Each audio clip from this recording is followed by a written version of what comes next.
ধরেন এখানে অনেকে আছেন ইন্ডিয়ার উপর আমার সম্পর্কে অনেক বেশি জানেন। আপনার প্রোগ্রামটা সময় আছে তো জি, বলেন, অবশ্যই। জিজ্ঞেস করছি। ধরেন আমার এটা যে খুবই জানতে ইচ্ছা করে, একদম মানে শিশু সুলভ একটা নিষ্পাপতা নিয়ে জিজ্ঞেস করছি। এই রেটরিক গুলা কতদিন আমরা শুনবো? যেমন ধরেন ভারত বাংলাদেশের পরীক্ষিত বন্ধু। আমি একটু বলি আপনাকে, 71 সালে ভারত বাংলাদেশের পরীক্ষিত বন্ধু ছিল, কোনো সন্দেহ নাই। একটা রাষ্ট্রের সাথে একটা রাষ্ট্রের সম্পর্ক তো কোনোদিন বন্ধুত্বের, চিরস্থায়ী বন্ধুত্বের হয় না। আরে মানুষের তো নিজের মা বাবার সাথেও চিরস্থায়ী সম্পর্ক অনেক সময় থাকে না, ভাই বোনের সাথেও থাকে না। যখন আপনার আমেরিকার স্বাধীনতা যুদ্ধ হয়েছে, ওই স্বাধীনতা যুদ্ধে ফ্রান্স সাপোর্ট করেছে, আমেরিকা যুদ্ধ করেছে ইংল্যান্ডের বিরুদ্ধে। আজকে ইংল্যান্ড হচ্ছে আমেরিকার সবচেয়ে বড় বন্ধু, ফ্রান্সের সাথে আমেরিকার সম্পর্ক ভালো না। জাপানের বন্ধু ছিল জার্মানি, জাপানে বোমা মেরেছে আমেরিকা। আজকে জাপান হচ্ছে আমেরিকার সবচেয়ে কাছের বন্ধু। আমি যেটা বলতে, রাষ্ট্রের সাথে রাষ্ট্র সম্পর্ক তো কখনো চিরস্থায়ী বন্ধুত্ব বা শত্রুত্বের হতে পারে না। যে ভারতেরই বাংলাদেশের সবচেয়ে পরীক্ষিত শত্রু হওয়ার কথা কেন? দেখেন, আমার সাথে ভারতের সবচেয়ে এরিয়া অফ কমন ইন্টারেস্ট রয়েছে। কনফ্লিক্ট অফ ইন্টারেস্ট জায়গা ভারতের সাথে আমার সবচেয়ে বেশি, বিকজ আমার সাথে ভারতের বর্ডার সবচেয়ে বেশি, আমার সাথে ভারতের অভিন্ন নদী রয়েছে, আমার ভেতর দিয়ে ভারতের ট্রানজিট হওয়ার চান্স রয়েছে, আমার দুই সাইডে ভারতের দুইটা অংশ রয়েছে।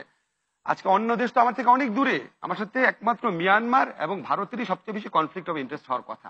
তো আমরা যখন যে কোনো আলোচনাতে, ধরেন যারা আওয়ামী লীগের লোকজন আছেন তারা একটা কথা বলে, ভারত আমাদের পরীক্ষিত বন্ধু। পরীক্ষিত বন্ধু বলে কোনো কনসেপ্ট পৃথিবীতে নাই।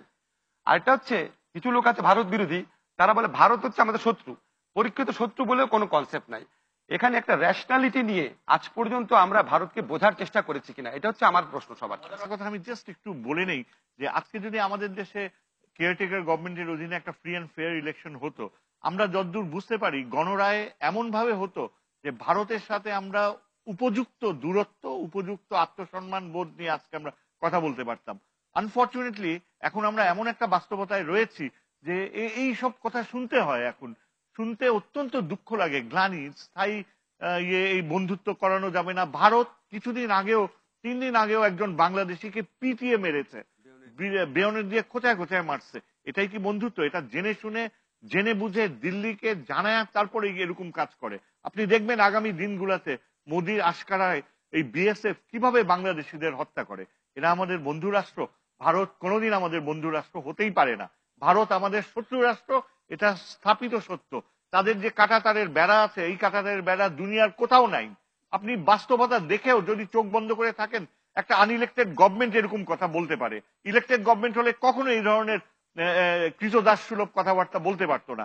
ভারতের সাথে আমাদের সম্পর্ক হবে আত্মসম্মান।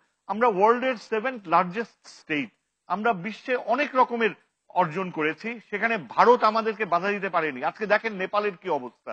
নেপালের ইন্ডাস্ট্রিয়ালাইজেশন বলতে কিচ্ছু হয় নাই।